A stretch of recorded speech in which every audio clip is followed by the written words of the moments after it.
important news. So back when I did my car back there to fit my intercooler, I had to cut my front bumper, the port. It's like a aluminum bar that runs right across here. You even see that. My VIN number, VIN tag. Can't read it, but I saved it because I was like, one day I'm going to use this.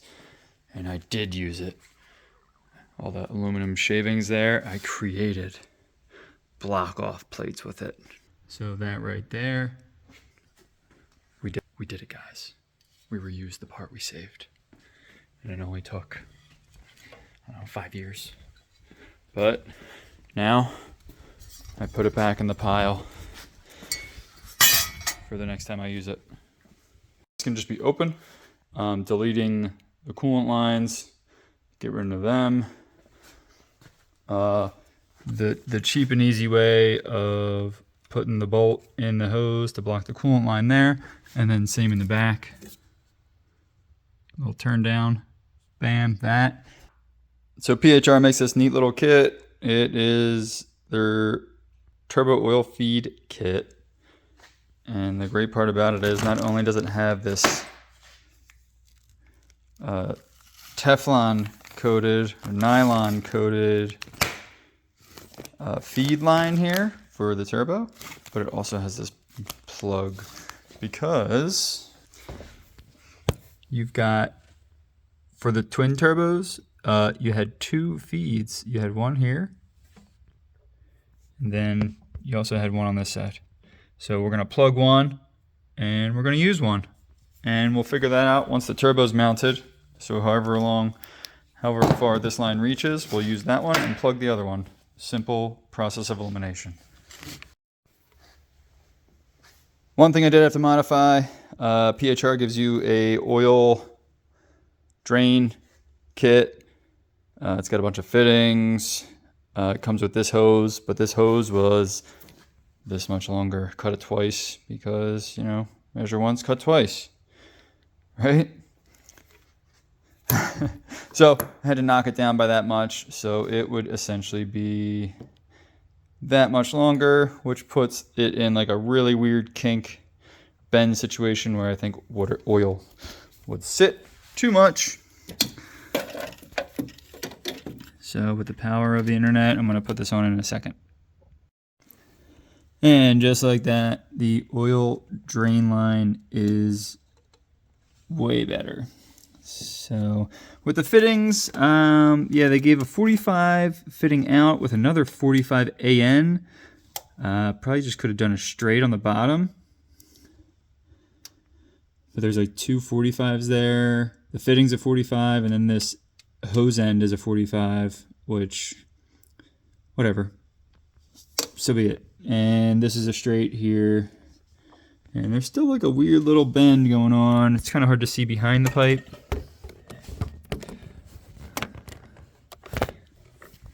But that's what you got. I mean, I think it's great. It's great flow, no obstruction. And just imagine that with that much more. Wouldn't have worked, so you had to modify it. All right, this TurboSmart gate has been like the bane of my existence. So when it mounts up to the adapter that this came with, there's like a huge gap so that this V-band won't give me any threads to start the bolt because it's too far apart. It's like that. That's as tight as I can get it. But if you put enough downward force on this, did you hear that? See it? It moves. It's because the inside valve is moving up. But you got to put like, I don't even know how much pounds of force. Too much. And it's located under here. So I only have two hands. This has been like a problem that's been plaguing me for way too long. For just like putting a wastegate on. It's frustrating. So what I'm going to try is, I've already tried getting the jack under and putting like a screwdriver up to put pressure on it. Didn't work. So what I'm going to do now is try and ratchet strap it on. See how that does. Well, this is absolutely bonkers. So let me describe what I got going on here. So obviously the wastegate is right here. I've got a ratchet strap going around it up to the top of the turbo, around the turbo with a piece of wood on it to kind of protect it. And I've got some wood here to space this, and this is a brake caliper expander, which most people just use C-clamps, but you can put this in there to expand the caliper to put new brake pads in. And I did all that just to get a nice flush seal up top. So hopefully I can just get my hands up there, squeeze that V-band on. Yeah, there it is, the V-band. Right there. And tighten a nut and just be done with this once and for all.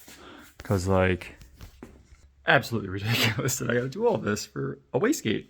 Word of advice, if you get that PHR cast manifold, put the wastegate on before you put the manifold on. Because, my God, am I having regrets. All right, I had to share this moment. I finally am victorious. It feels so good when your plan works out. I mean, this plan was like something I never thought I'd even have to consider because it's, yeah. All right, we got the ratchet strap with a block of wood to protect against hitting on anything. It's not really pushing on the feed line much. So we're good there. And then I also have, so this is a view from the top, some wood to space it off the frame rail with the brake caliper tool to push it that way more. And then the magical moment happened when that nut right there, oh, that glorious nut was able to be put on. Now let's see if this thing moves when I undo the strap or anything.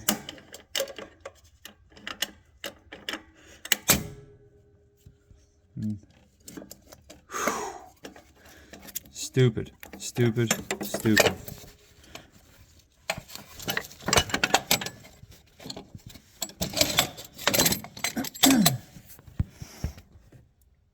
It's wild. Put it on before you put the manifold on. Before you bolt the manifold to the head, put that wastegate on. You will save yourself hours. But calling it a night tonight. Work tomorrow. So, slowly but surely, getting this thing done.